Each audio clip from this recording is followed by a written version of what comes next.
Hello friends, welcome back.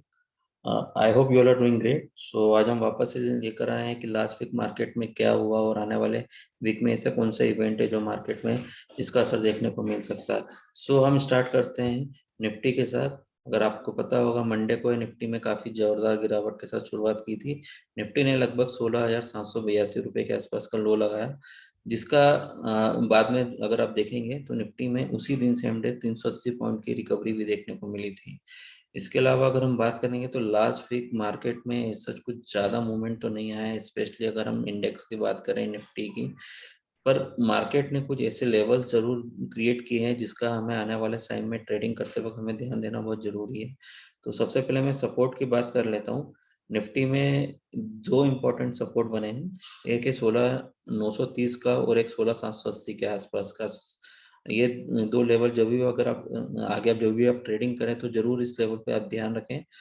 क्योंकि आपको पता है कि ओमिक्रॉन का जो है असर अब इंडिया में देखने को लगा है। ठीक है, अभी सबसे पहले कर्नाटका में आपको केस देखने को मिला। उसके बाद अगर बात करेंगे सैटरडे को जो है गुजरात और महाराष्ट्र में भी कुछ केस देखने को सामने मिले हैं।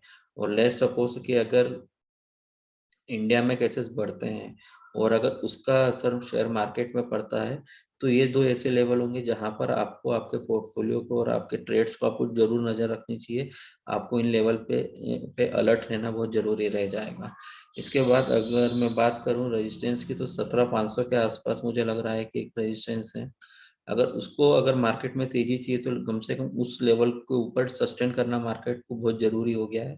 अगर मार्केट 17,500 के ऊपर सस्टेन करता है तो ही आने वाले समय में मार्केट में हमारे को शायद तक तेजी देखने को मिलेगी। उसके अलावा हम बात करें, लास्ट वीक कुछ न्यूज़ आई थी। जैसे अगर हम बात करें, सबसे पहले न्यूज़ अगर जो आई थी, वो आया था अदानी और एसबीआई का। जी, एसबीआई और अदानी में जो है कॉन्ट्रैक्ट साइन हुआ है, जहां पर वो जो है फार्मर्स को जो है लोन्स प्रोवाइड देंगे। फार्मर उसके फार्मर्स जो है इसका बेनिफिट जो है वेयर हाउस मशीन्स ट्रैक्टर्स और इस तरह की चीज़ों को जो है खरीदने में लोन ले सकते हैं। इसके अलावा जो एक मेन नोटिफिकेशन जारी हुआ है वो है एलआईसी से। आप सभी को पता है एलआईसी का आईपीओ की काफ़ी दिनों से चर्चाएं चल रही है। अब एलआईसी ने एक स्टेप और आगे बढ़ा है, जहां पर उन्होंने एक नोटिफिकेशन जारी किया है अपने सारे पॉलिसी होल्डर्स को। उन्होंने पॉलिसी होल्डर्स को एक नोटिफिकेशन जारी करते हुए ये कहा है कि वो अपने पॉलिसी से अपना पैन नंबर जो है मैप कराए, ताकि अगर जो भी उनके पॉलिसी होल्डर्स है और जो उस आईपीओ में इंटरेस्टेड है या उसका जो है लाभ लेना चाहते हैं, वो उनको लाभ इसके थ्रू ले सकेंगे। इसके अलावा मार्केट में नेक्स्ट वीक जो है काफी इम्पोर्टेंट एक इवेंट है, जो है आरबीआई पॉलिसी का। 8 दिसंबर को आरबीआई पॉलिसी डिक्लेयर होगी, जहां पर आरबीआई डिसाइड करेगा कि क्या पॉलिसी से रिलेटेड, जैसे क्या इंटरेस्ट रेट बढ़ाना चाहिए या नहीं बढ़ाना चाहिए। दोस्तों, अगर मैं बात करूं, नवंबर में तक ऐसा लग रहा था कि शायद आरबीआई अब जो है अब यहाँ से जो है इंटरेस्ट रेट बढ़ाएगा, क्योंकि उनको कहीं ना कहीं अभी अपना अगर बात करें तो जो इन्फ्लेशन रेट जो इंडिया में बढ़ रहा है उसको कंट्रोल करना है। उसी का असर अगर आपने देखा होगा तो लास्ट 4 ट्रेडिंग सेशन से बैंक निफ्टी जो है, सॉरी ट्रेडिंग सेशन नहीं, अगर लास्ट 4 वीक से जो है बैंक निफ्टी इसी कारण कहीं ना कहीं प्रेशर में था। सो कहीं ना कहीं मिड ऑफ नवंबर तक लग रहा था कि हो सकता है आरबीआई जो इंटरेस्ट रेट बढ़ाएगा।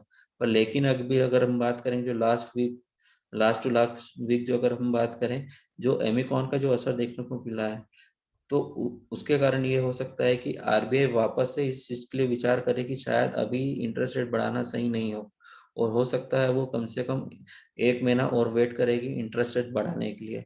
उसका उसका कारण ये है कि आपको भी पता है कि जो भी कोविड के जितने भी वेरिएंट आए हैं, स्प्रेड होने में या उसका मेजर इम्पैक्ट दिखने में थोड़ा समय लगता है।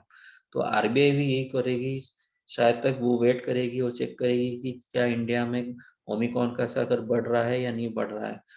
सो इस बार मुझे लग रहा है कि शायद इस बार आरबीआई इंटरेस्ट रेट ना बढ़ाए, पर ऐसे इंडिकेशन जरूर दे कि हो सकता है कि नेक्स्ट आने वाले टाइम पे जो है इंटरेस्ट रेट बढ़ा सकती है। दोस्तों, अगर आप आरबीआई पॉलिसी से रिलेटेड कुछ टर्म्स होते हैं जैसे CRR, SLR, repo rate, reverse repo rate, और इसका किस तरह से यूटिलाइज करके जो है आरबीआई अपना जो इन्फ्लेशन रेट्स को कंट्रोल करती है, या जो भी मॉनिटरिंग इनफ्लो आउटफ्लो कंट्रोल करती है, अगर आप उसके बारे में भी अगर आप जानना चाहते हैं तो आप हमें कमेंट करिए।